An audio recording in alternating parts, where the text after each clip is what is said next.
Hi guys, welcome to this tactical video.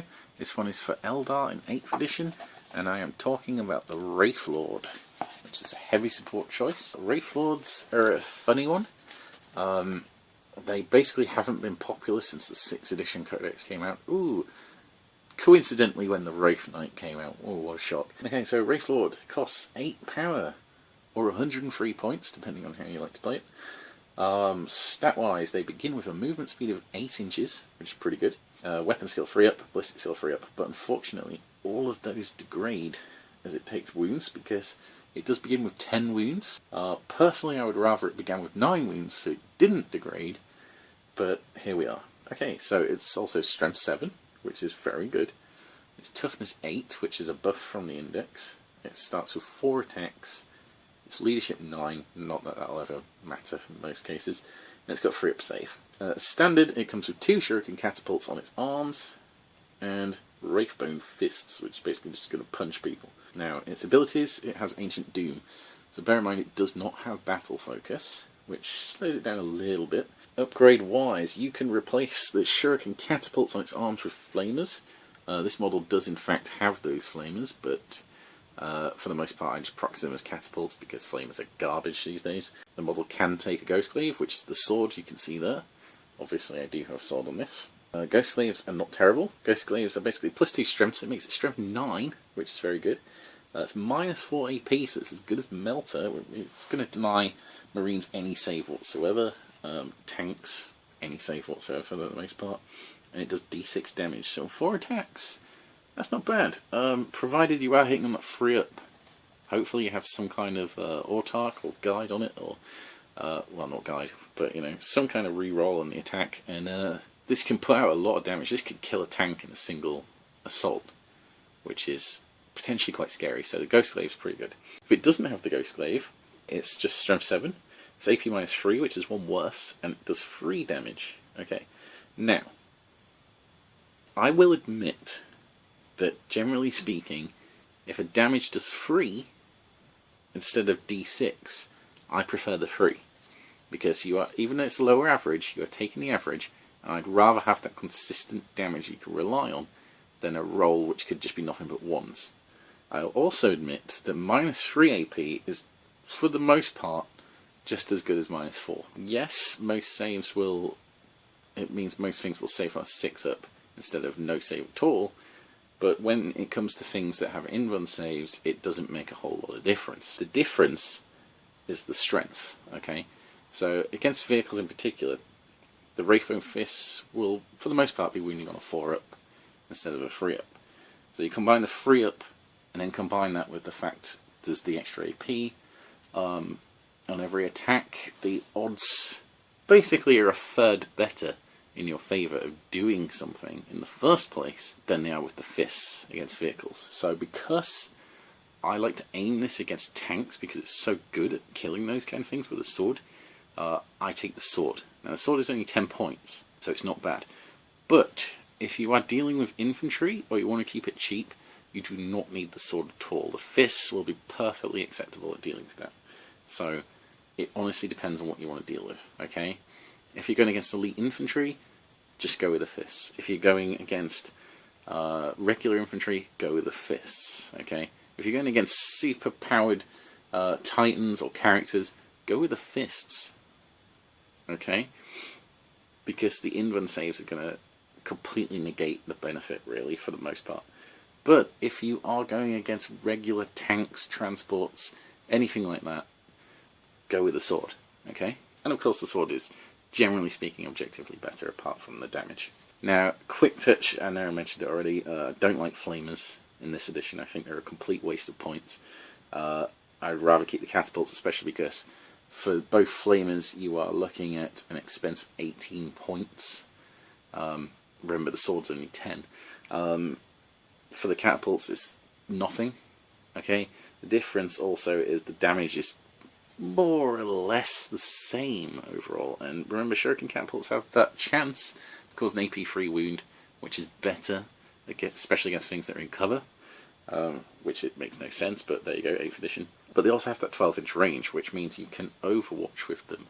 The kind of things that are going to be charging the Wraithlord generally speaking, they're the same kind of things that are going to be deep striking, okay, which means they're going to be over 9 inches away, which means your flamers are useless for Overwatch, so there's no benefit there. If they're charging in hordes of light infantry, again, I mean, in practice, most of the time this thing ends up overwatching.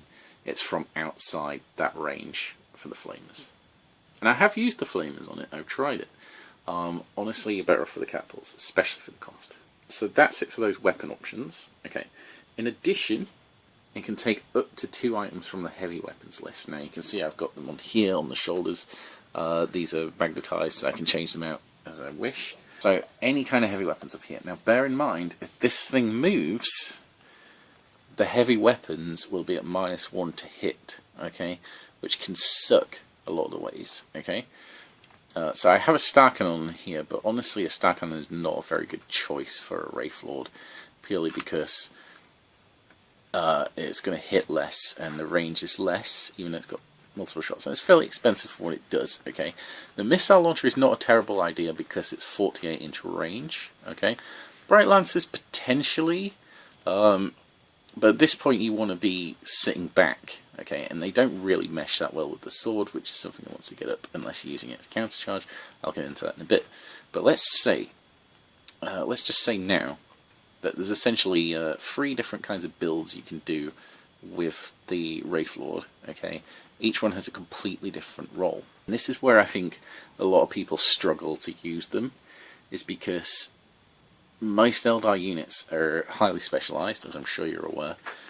And because they're specialised, there's particular things they are designed to be very good at, and it's much, much simpler to use and apply and build than things like the Wraithlord, or the Falcon Tank, or Dire Avengers, that kind of thing, which have a less specific role. These are things that are basically a hangover from older editions. They're way more flexible than in terms of what you can build them to be, and that's unusual for Eldar, so I can understand that. Okay, so build number 1, and I was already started talking about it, is heavy weapons, okay. So with this, I wouldn't take anything else. I wouldn't take the sword, I wouldn't take the flamers. I would go purely with 2 heavy weapons, probably both identical. 2 missile launchers, not terrible. That's probably the best option for sitting right at the back. Okay, you shove him in cover, completely obscure his body in some way, okay, and you make sure that like 2 little tips can just see out and shoot, okay, and he's got the range. Hopefully he's got a decent lane of fire, but if not, you know, he can take targets of opportunity that show up, okay. So he'll be like right back here, and he'll just go pew pew pew. Anything he can do. He's got the anti-infantry option with the missile as well, so it's a bit more flexible, but mainly he's got that range to touch out. The other variation of this is you could take 2 star cannons, which isn't too expensive, but there's better platforms for that, honestly, and I'll feature those in a future video. But mainly things like War Walkers, that kind of thing. 2 Bright Lances is not terrible because again he can sit in cover, obscured hopefully, and just reach out and shoot. The range is different, but it should still be able to hit them in your deployment zone. Decent anti-tank, okay? And that's all he's there for, okay? If the enemy gets close, you can then reach out and assault them, depending on what they are. So his role changes. So what this means is, say he's in the backfield, he's got those 2 missile launchers, okay? He's got to shoot out. He's not going to take any damage because he's protected, he's too far away. But turn 1, the enemy deep strikes a squad in. Oh, they're threatening your back line. That's terrible. They're going to take your objectives. They're going to get line breaker, that kind of stuff. That's when this guy swaps his role. Your anti-infantry weapons can shoot in. This guy moves in, finishes them off with his Wraithbone fists. Okay, he just moves in. He's like crush, crush, and they die. Okay. From there, he's exposed. But hopefully, the rest of your army has done enough now to be a big distraction. He can sit where he is from then on and just shoot. Okay, at whatever else, and that's his job, okay? And because of this, and this is true in older editions as well, Wraithlords are very good at babysitting units, things like Guardians, Dire Avengers, Volsrath support batteries, anything that kind of wants protection, especially against assault. That's where this guy comes in. Okay, so the other build is the completely cheap version, okay? So what you do is you take the heavy weapons off. taking base, 103 points. Don't even take the sword, okay? Don't take flamers or anything. Now, what I just said is still true. He babysits, but this time he moves forward, okay? He probably advances if you have the first turn. If not, there may already be a unit of opportunity to assault. He can counter-assault the enemy if he babysits, but basically he's going to be babysitting again either way. But he's purely based on assault at that point, okay, and he wants to assault infantry. He lends his weight to whatever needs to die, which is threatening you. So he lends his weight to whatever needs to die, which is threatening you, okay? That's his role in that thing. For 103 points, that's not terrible at all. Now, of course, his degrading stat line sucks, but slowest is always going to be 6 inches. It's going to hit him 5 up, but that's enough that there's still a threat there, and you can offset that using psychic powers, that kind of thing. But he basically takes some dedication to kill him. Okay, so it's not terrible for 103 points. And it's a heavy support slot, so you might be able to fill out some detachments if you wish. The other build is kind of a bridge between the two, okay, and it's one I like to go for. So I go with the sword, okay, I go with the catapults on his arms, and I go with 2 shuriken cannons, okay. This effectively makes him anti-infantry, and it makes him a lot more mobile. So what this means is, because they are all assault weapons, he can, if he wishes, advance, move 8 inches and advance, and still shoot them at a -1 to hit. Perhaps he doesn't need to move that fast. He can move normally and shoot them without any penalties to hit, which means his shooting is way better than it normally would be with heavy weapons. And because he's moving forward, he can still charge, okay, so he's a much more aggressive build. He can go forward, he can get those tanks, but again, his role swaps, because what's different here with the sword is that he's shooting anti-infantry weapons this time, and then he's swapping to anti-tank in the assault, compared to the other way around, when he has his heavy weapons on there. That is a big variation on what most Eldar units do, but his role literally swaps, depending on the position of the enemy, what kind of enemy units are around him, and what the biggest threat is right now. And of course, his loadout. Okay, so being this Wraithlord, he is, of course, he does have the Spirit Host and Wraith Construct keywords.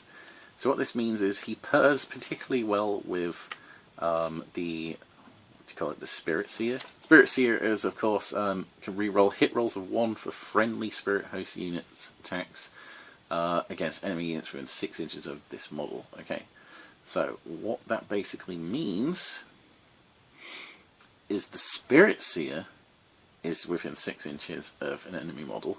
The Wraithlord can re-roll hit rolls of 1, which means you don't need to rely on autarch. This can be quite easy to do, especially if you have things like Wraithguard.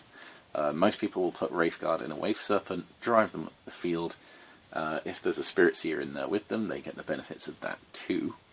But it also means Wraithlords who are at the back with heavy weapons and aren't moving, that kind of thing, can re-roll those ones to hit. This may even work if you go with the aggressive build with the shuriken cannons.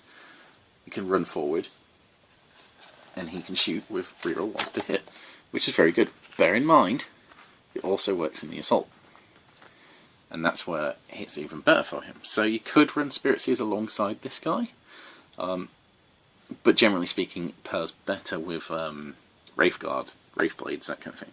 When it comes to psychic powers, they don't really have much benefit because you can't cast most of the powers on them. Really, the only things they're going to benefit from is Guide, which for the most part is probably better used elsewhere on larger units with more shots. Or, of course, Fortune. Fortune is a very good candidate on the Wraithlord because it's toughness 8, which means it's hard to wound initially in the first place. And the kind of things that are going to hit it are multiple damage weapons. Okay, so if you get more rolls of the Fortune, essentially, for each attack that's coming in, effectively. And because they've only got a free up save base anyway, they're going to rely on it more. And every time you take off one of those damages, that's severely weakening the amount of damage that the anti-tank weapon is doing, keeps the Wraithlord alive longer. The other things with Wraithlords is they're still a big priority target for a lot of people.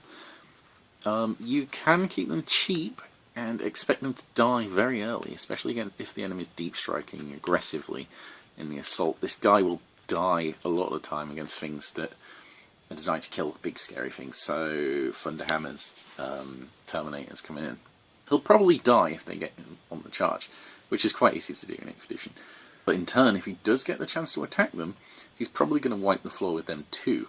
So it very much comes down to who will charge first, a lot like striking Scorpions in that sense. If you have the opportunity to strike first, to charge first, I would go for it. If he hasn't gone yet, and the enemy unit's particularly scary, and you really need to hurt it, and the enemy has charged multiple units, it could be a good candidate to use the stratagem for 2 command points to let him attack, interrupt, and attack first.